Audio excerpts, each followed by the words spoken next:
So, what do you get when you combine Vegas, Splatoon, The World Ends With You music, and Fortnite-looking characters?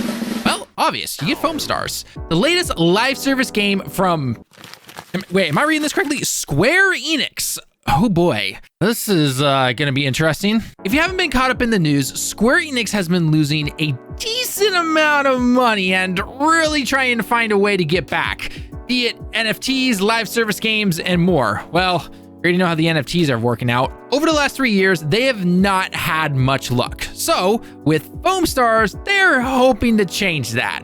And this past weekend, we had a chance to play the open beta on both the PS4 and PS5. I personally also got a chance to play at the Tokyo Game Show, and our very own Lethal got to play it at PAX back in September. So the question is Foamstars good? Will it succeed as a live service game and make Square some of that money that they really want? Let's talk about it. If you enjoy the video, a like and a comment would be greatly appreciated. It always helps us out. I'm Tallen with Direct Gaming, and it's time to get started. Back in May of 2023, during a PlayStation showcase, Sony showed off a new 4v4 third-person shooter from Square Enix called Foamstars. Immediately after it was revealed, many started comparing it to Splatoon, the popular third-person paint shooter from Nintendo, which is now on its third game. The concept in Splatoon is pretty simple. It's basically to cover the area of the entire map in your team's color via the paint and use different character abilities.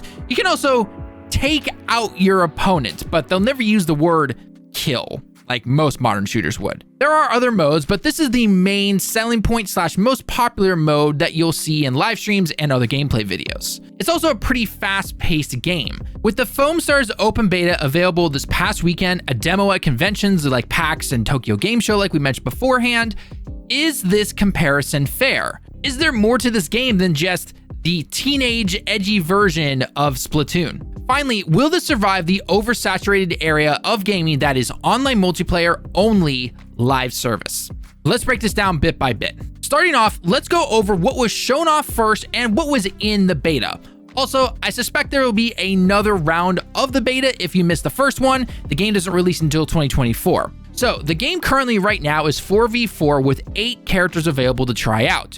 We got characters like Soa with her double SMGs and Penguin, see there with the name, with her assault rifle, while we have other characters like Jet and Aristador, I'm gonna call it the bartender, with a more constant beam-like weapon and charge-up weapons. If there's one thing I can definitely give Foamstars right off the bat, it's the diverse / different types of characters available. My personal favorite to use were Tonics and, again, Mr. Bartender here. The movement in the game is also very fun. Similar to Splatoon, where you cover the battle arena in your team's color to move around, everyone here is given a surfboard to help out with the movements. Foamstars, when compared to Splatoon, is definitely a slower-paced game. That could also, however, be from people simply treating it like a more genetic third-person shooter and not being used to how the movement is or how to really get around when it comes to having the foam on the ground. Which, by the way, if you didn't know, using your board gives you a good amount of speed boost. However, it has to be on your color. Using your abilities is also a very good way to do this instead of trying to use said abilities to simply damage your opponents.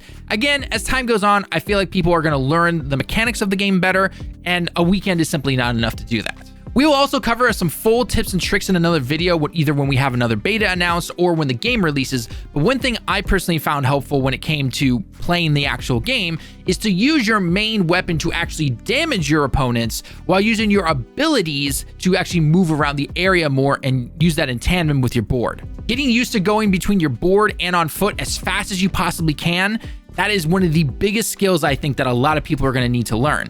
And it actually gives this game a pretty decent skill ceiling in terms of movements. What is not very good, however, though, is the arena / maps. When I played the game at TGS and again at the beginning of this beta weekend, matches for the most part were pretty even since I think everyone was simply trying to understand the game and learn how to play. However, after the first 24 hours, about 80% of my matches were either my team or the opponent team completely steamrolling the other side. Players have already gotten used to spawn killing teams since you have to jump into the arena and you don't actually spawn in random areas on the map. It's always in the same area too. This combined with people quickly learning who the better characters are, this is your typical hero PvP games, so I'm not really surprised about that, makes it so that if you have particular characters and you have any amount of decent players on your team, you're gonna easily steamroll the other side. In fact, it wouldn't surprise me if players are going to start making sure that certain characters are on every team due to abilities to make and cover the arena faster, and thus make your character move faster themselves. If I had to give one suggestion to Square, I think it would be a good idea to have 2 more ramps for entering the arena. Think of it as a north, south, west, east look, so each team has 2 ramps to avoid this. Basically, if one ramp area is completely spawn killed by your opponents, then you can drop in at one of the other ramps and boom, it will actually make it easier for you. I hope that they do something like this. Finally, the servers, while good at finding matches overall, were not exactly the most stable. However, to their credit, this is what a beta is for. It's to test out the servers, and they're testing them out pretty early, which is really nice. You sometimes get those betas where you're like, hey, we're gonna test out the servers and everything, and it's like 3 weeks before the game releases. It's like, well, fine, you can fix some server stuff, but in terms of your balance and how the game plays and everything, maybe not so much. What Square has done this weekend shows that they are giving it plenty of time to cook in the oven, hopefully, and it will allow them to change things that the player base doesn't like.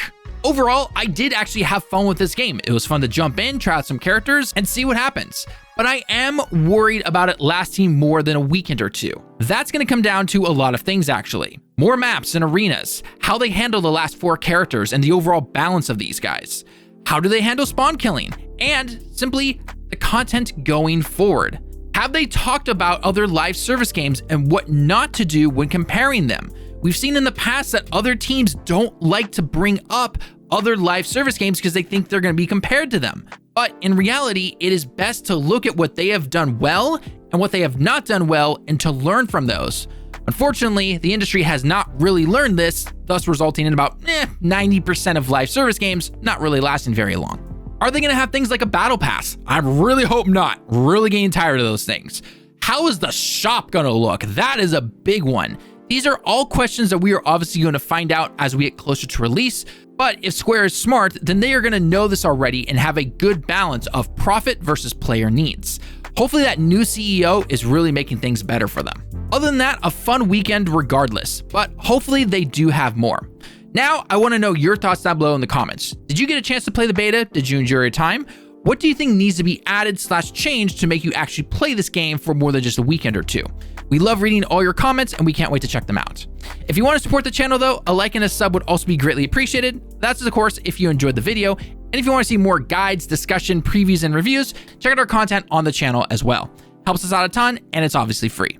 With all that being said, I've been Tallen with Direct Gaming. Thank you everyone for watching the video and I hope to see you all in the next one. Johnny.